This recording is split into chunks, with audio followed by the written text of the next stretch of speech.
Hey, Marcus, how's it going? Good. How's it going? Good.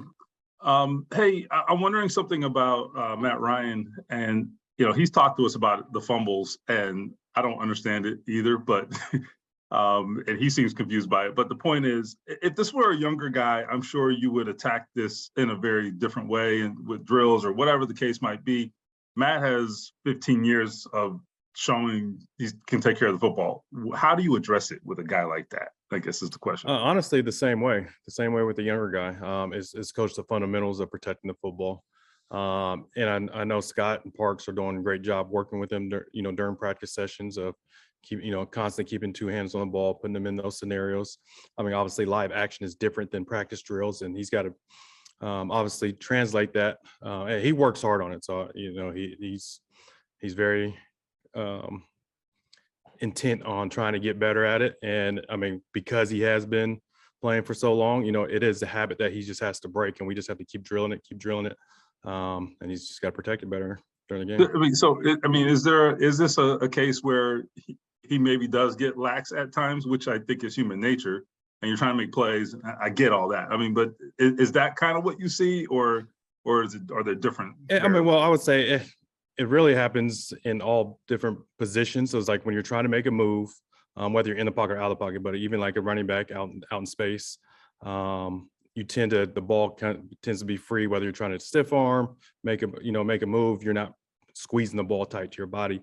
And so we make a big emphasis. Scotty does a great job making a big emphasis for our backs and receivers. And then we do the same thing with the quarterback. So, constantly you got to keep two hands in the pocket, two hands, on the ball in the pocket. And so it's just something when he is making a move, he's trying to escape pressure, that he just it has to be natural for him to keep pressure on the ball with both hands. And so it's something he just got to continue to work on. Mike Chappell. Marcus, last week must have been a different week. You go in not knowing about JT, and then maybe you tailor things around Naheem, and then he lasts three plays. How did that impact, on the run, literally, how you called the game? It took some plays out of the game plan. That was kind of specific for Naheem and what he does, differently than some of our other backs. So that it kind of eliminated some of those plays. And then, but other than that, those guys were ready to step up. Both Phillip and Dion did a great job stepping up, filling in that role, and they both kind of had some success. Did you've seen Dion for quite a while? Anything surprise you, or is this what you've been seeing? No, it's what we've been seeing. We saw it a little bit last year. I think it was Houston, where he played a little bit in Houston, and then we saw it throughout training camp and preseason. He's a hard runner. He's a competitor. It's just good to see him to go out there, live bullets facing the ones, obviously, of a different opponent. And I thought he played very confidently. I thought he did a great job in protection, stepping up, taking on those linebackers.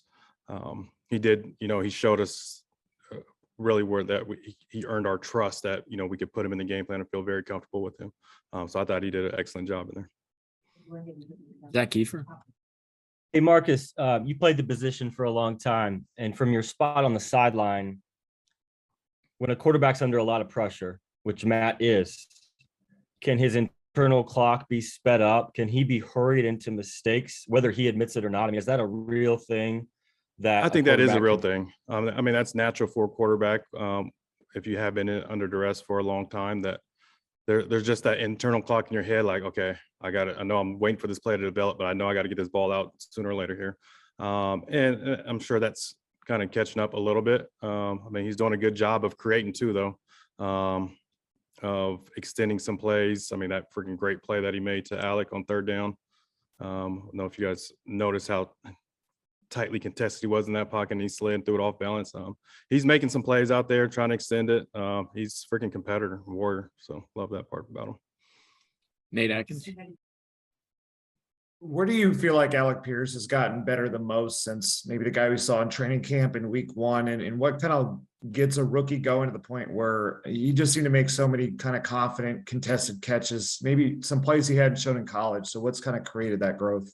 Yeah, part of it, what he is now getting is he did show that in college, and that was one of the reasons why we were really high on him. He's starting to get more opportunities. Obviously, the first 2 weeks, him being injured, it limited that. And then now that he's getting more involved, he's getting more confident. Matt's getting more confident in him. So he's getting more opportunities to, to have success. And so it's just building his confidence within the offense, knowing what to do, where to be, what Matt wants. And then about him just going out there and, winning those one-on-one contested catches. Go a couple more here. James Boyd. Marcus, how would you assess Bernard Ryman's first career start, how he performed, and how important that was, good or bad, for him to get that experience in a primetime game? Yeah, I mean, when a young guy, that was a tough matchup for him all game. That's a very good defense, very good pass rush, and he was thrown in the fire. But I thought he battled and competed, and you saw some good things there that he could build off. Did he get beat? Yes, but we kind of knew that was going to be an issue. We try to, when we can, try to help him when we could. But he's only going to get better. We like where he's at. We think that he's going to continue to grow just with more reps here. Last one here, Mike Chappell. Yeah, James beat me to it. When you go to the rookie like you did, don't you, for whatever your reasons, don't you just have to accept there's going to be growing pains and you hope he can struggle through it and grow from those? Definitely. And that's what you have to allow these players to develop, and they're only going to be able to develop with experience. And you're going to understand, as coaches, you understand they are going to, make some mistakes there, but they're going to get better. And we know that 2 to 3 weeks from now, he's going to be a better player, than what he's showing them. But in order for him to get to where we want him to be, he's got to get those reps and go through those pains. How did he hold up? I'm sure you've talked to him. How did he hold up? Again, it was a tough start, but then he seemed to settle in pretty well. He did. As the game went on, he starts settling in, and that's what you hope for.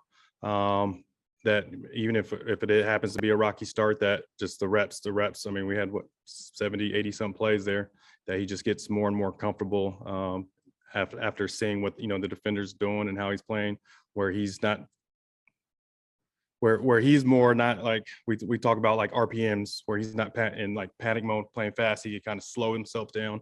I think that's where he started to get to throughout the game there.